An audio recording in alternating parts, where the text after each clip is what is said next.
তোমাদের ডাকলাম শুনলা না, কথা বলতে পারে না তারা। এবং এটার জন্য ডাকলাম, ধরো। হুম, এটা খাবা?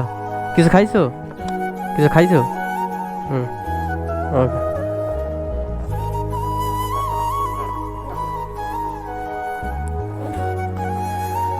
কি একটা অবস্থা, তারা কথা বলতে পারে না, কানও শুনে না। তো আলহামদুলিল্লাহ তাদের থেকে আমরা কত এটা হচ্ছে বড় কিছু। এই জন্য সবসময় আল্লাহ শুকরিয়া আদায় করতে হবে।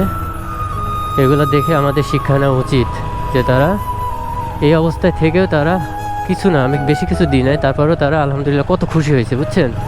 এই জন্য আপনার আলহামদুলিল্লাহ এদের থেকেও যদি ভালো থাকেন তো আল্লাহ শুকরিয়া আদায় করবেন। তো আমার এটাই বলার ছিল। সবাই ভালো থাকবেন, সুস্থ থাকবেন।